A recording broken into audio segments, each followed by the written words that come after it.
Welcome to the Sharkpreneur podcast with Kevin Harrington and Seth Green. Kevin Harrington is the inventor of the infomercial, one of the original sharks from the hit TV show Shark Tank, and has generated over $5 billion in TV and digital direct response sales.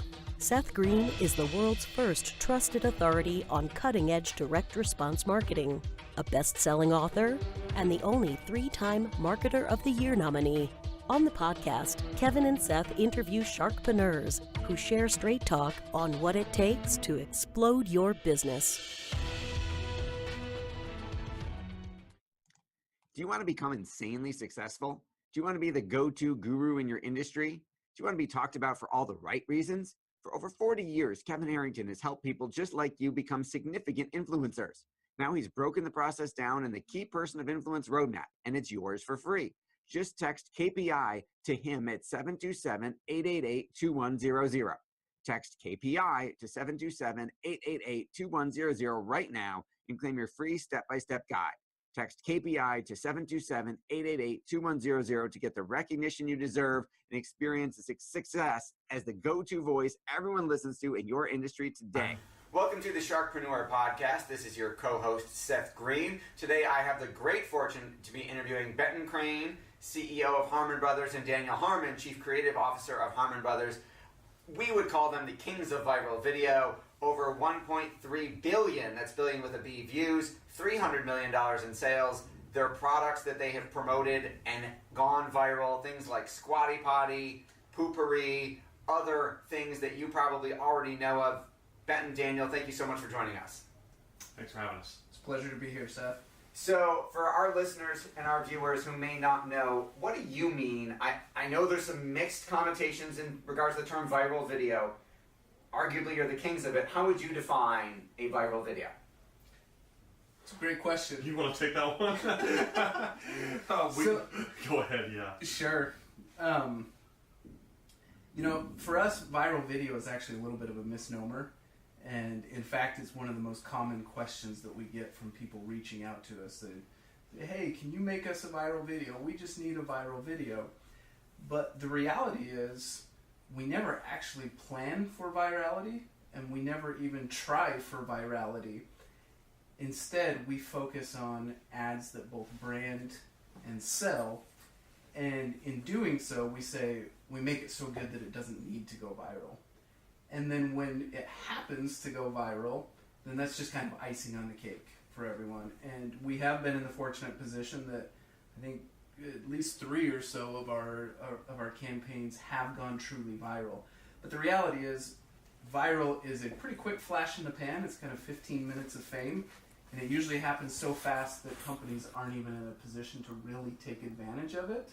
And so the companies who find real success are the ones who create a campaign that can generate a consistent ROI over time, and those are the ones that end up blowing up to hundreds of millions of views and millions of dollars in sales.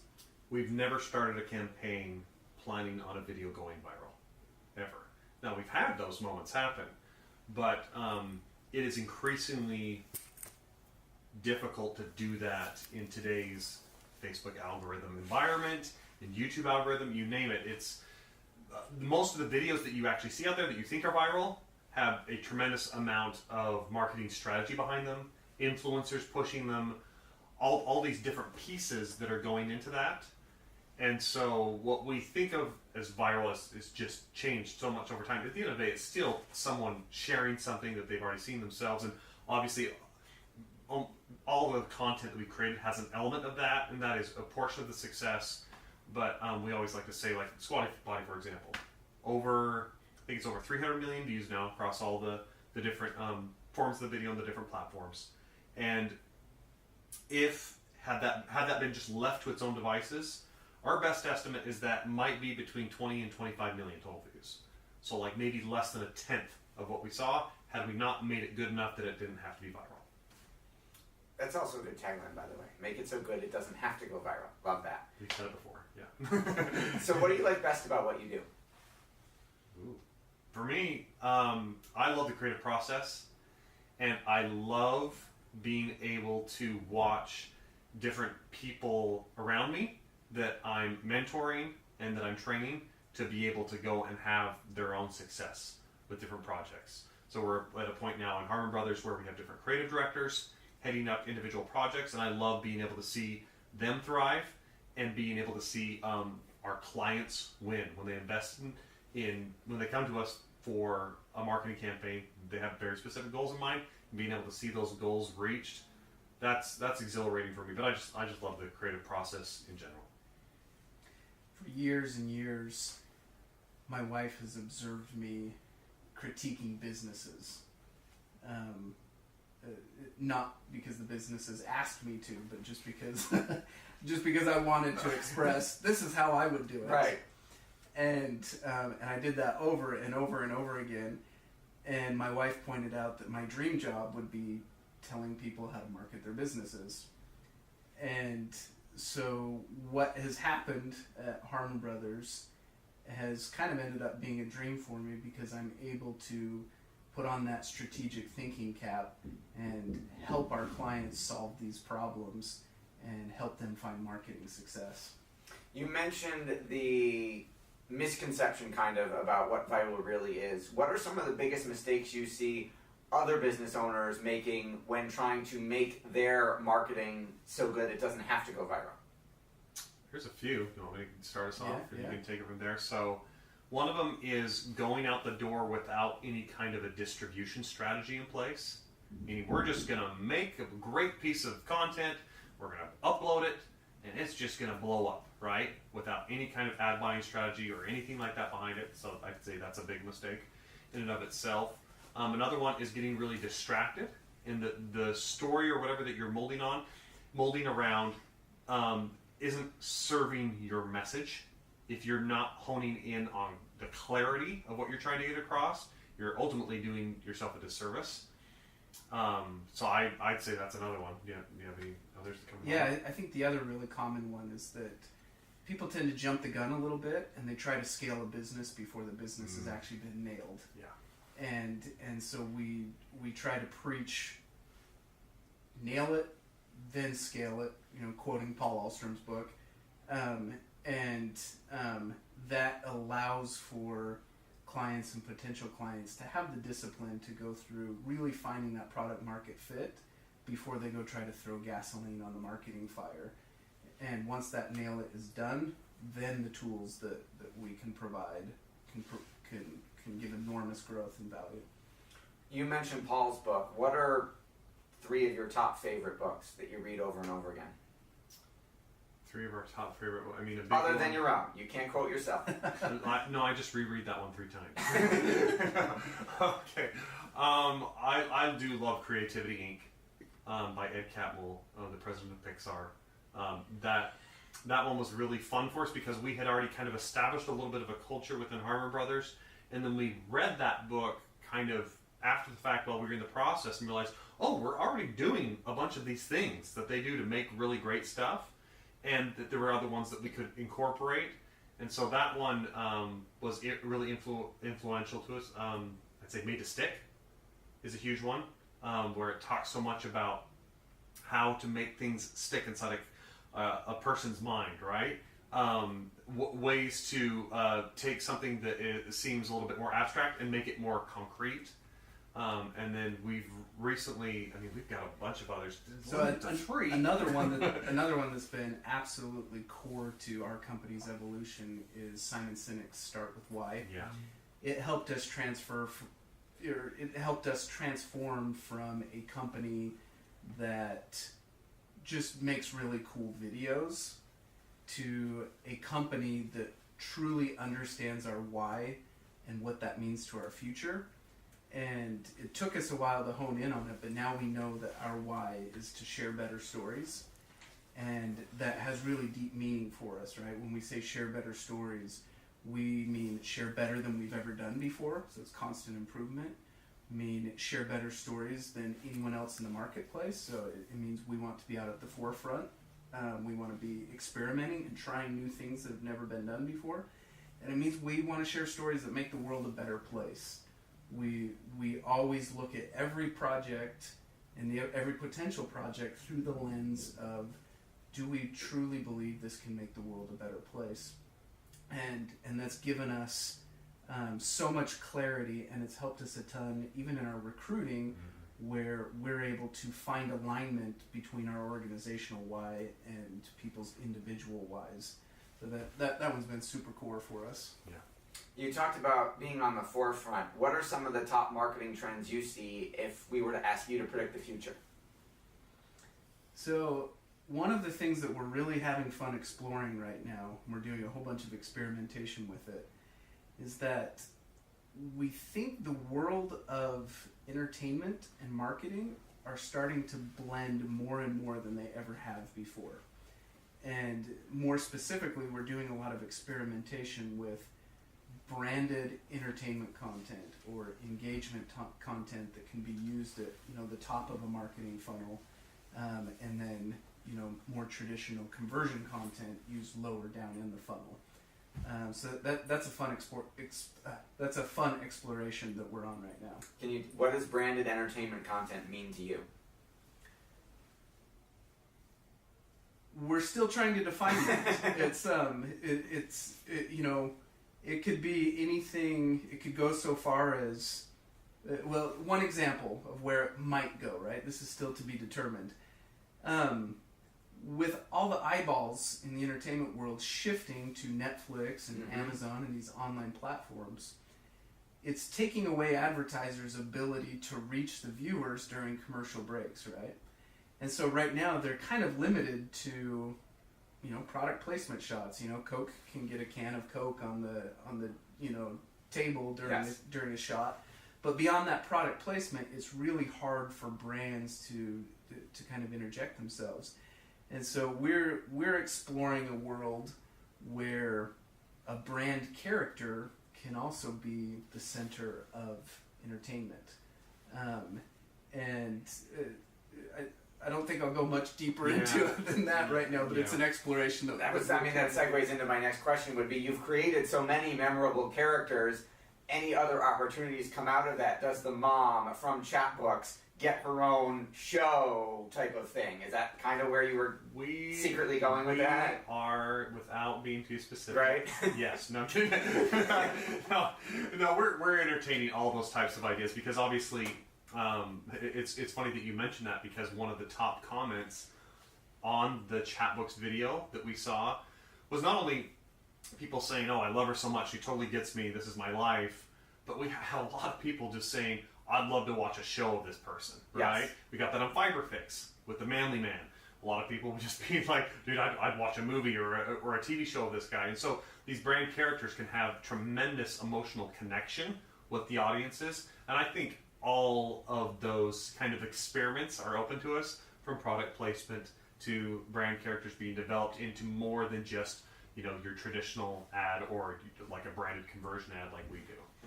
Yeah, we're excited to see how that world shapes up, and it's fun to be playing at the cutting edge of it.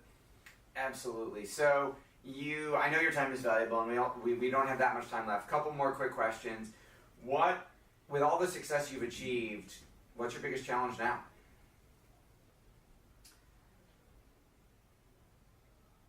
Yeah, I'm thinking.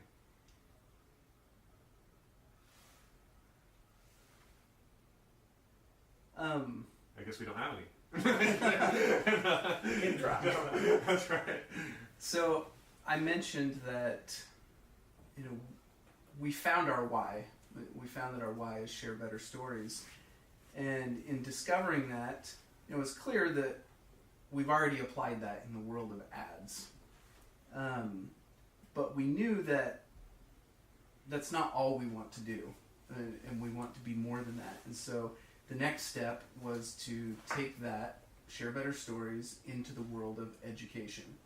And so we've been, the past year we launched Harmon Brothers University, and we're trying to raise the bar for online education. We feel like there's kind of a big gap between, traditional universities where it's really slow moving, they're slow to adapt, but what they do have is generally of a really high quality. And then on the opposite end of the spectrum, you have really fast moving, online stuff, but generally the quality is, it's usually a person face to camera with some PowerPoint slides or something going on. And we're trying to take the best of both of those worlds and create an education platform that's very nimble. It's being taught by industry experts, people who are actually practicing their craft, but we have a high level of, we have a high production value on it. It's well written, it's succinct, we build humor into it, we build animations and motion graphics in to help illustrate points and to help teach things. And so this idea of share better stories, we're trying to apply that to the world of education, and eventually we want to apply it to the world of entertainment as well. And so these are huge, these are big industries to tackle, and so we're dipping our toe in the water cautiously, but we're also very optimistic about the future and being able to impact those areas. So Harmon Brothers University, the way I originally understood it, in full disclosure as being a paying subscriber, it was about learning what your process for how you guys do what you do. Mm-hmm. Am I understanding you correctly now that you're going bigger? Harmon Brothers University, in whatever form, is hopefully expanding beyond just, hey, here's the components of great marketing, and then going to affect, when you talked about universities, like the world of education, not just in educating people on how to do better marketing, but could potentially expand to education as a whole, which is begging for disruption. So it is. I would say first and foremost we are going with marketing. That is the focus right now. Yeah. Yes, and but I would say it has made sense for us to do something that we're an expert on, and if we're able to find expertise in other areas as we go along, then that would make sense for us to educate others on that. I mean, so much of what we're trying to do, kind of like what you talked about earlier, Seth. Sorry, referring to the other podcast, but so much of what we're trying to do is just be a little bit more of an open book as we learn something and get those processes down, that we are able to teach that to other people as well. That we feel like we don't have to have a zero-sum game mentality about it or anything like that. That as they kind of the rising tide lifts all ships kind of approach. But yes, I'm not like, could we be doing that on film type stuff in the future? Yes, that's a possibility. Just we would definitely not want to just go and do it to do it. We would want to do it with something that we felt like we had something to say. Yeah. Can I get a time check? Hey, 17 minutes. Okay, so all right, 2 more. Okay, I'll give you that. Let you guys get a break. You have such a creative process and have created a process that is delivering absolutely incredible results. How do you systemize creativity? So for us, we have a saying around within Harmon Brothers that it's easier to turn a marketer into a comedian. Excuse me. Other way around. Let me go back on that. So we have a saying around Harmon Brothers that it's easier to turn a comedian into a marketer than a marketer into a comedian. And so one of the systems that we have is to actually take the formulas that we use to write our ads and to deliver for the client, and to teach that to someone that already does comedy really well. Because that's years of practice. That's open mic nights. I was going to say, you guys recruiting from local clubs. Yeah, absolutely. We are absolutely that's so recruiting counterintuitive. from... I never would have thought of that. Right. That's brilliant. But it also kind of makes sense, right? That for them, to give them the tools for marketing and to put them in that position is a much more efficient step than to take a marketer that already knows all that stuff and knows sales and knows that kind of thing and say, okay, now go learn to be funny. Yeah. You might be years down the road before you can get to that. So that's one of the systems that we're putting into place, is making sure we get a diversity of perspective from different writers that are contributing on a given project. And then it's very much kind of a check your ego at the door type of situation where they sit down together. We are going to go with one concept as kind of the bedrock and the template going forward. Like, this is what the client is wanting. This is what we feel like is going to sell the best. But then you're able to take the best of each of the ideas and intertwine those to make a really great script. So when you see a Harmon Brothers video come out, I mean, it could be 5 different writers I mean, it's generally at least 3 or 4, but it could be 5 different writers that have written great jokes in there or had little one-liners or different things like that that are contributing, because you don't expect it all to have to come from one brain. That's just too much pressure, you know? And so it is very much a collaborative process for us to come up with those types of ideas. Awesome. Okay. I know your time is obviously very valuable. You recently came out with a book that was 3 years in the making, sharing kind of open book transparency of the whole process, called From Poop to Gold. Where is the best place for our audience to go to get a copy of that and to learn more about Harmon Brothers University? HarmonBrothersBook.com is where they can find the book. It's also available on Amazon if they want to get it there, but I think it's cheaper on HarmonBrothersBook.com, as well as HarmonBrothersUniversity.com has a place there where you can fill out a form in order to fill out an application for whenever we have our next class coming through. We're trying to keep those classes limited so that we can make sure we take care of the students when they come through. And the author of our book, Chris Jones, followed us around for 3 years and basically was able to identify 3 key principles that we live by within Harmon Brothers to set us up for success, which is creative process, creative culture, and creative partnerships. And those are things that can be applied to any business, not just marketing or advertising. Awesome, phenomenal interview. This has been Seth Green of Sharkpreneur with Benton Crane and Daniel Harmon from Harmon Brothers. Thanks so much for listening and watching. Do you need money to fund your idea, product, or service? Are you ready to take your business to the next level but need capital to get it done? Kevin Harrington has heard more than 50,000 pitches and knows how to help you make the perfect pitch to get the funding for your entrepreneurial dream. He's distilled the process down in his perfect pitch cheat sheet, and it's yours for free. Just text PITCH to him right now at 727-888-2100. Text PITCH to 727-888-2100 right now and claim your free perfect pitch cheat sheet. Text PITCH to 727-888-2100 to start funding your dream today. This show has been produced by Market Domination, LLC. To discover how you can have your own show completely done for you and turn it into a real published book and become the authority in your marketplace, go to www.marketdominationllc.com/podcast offer.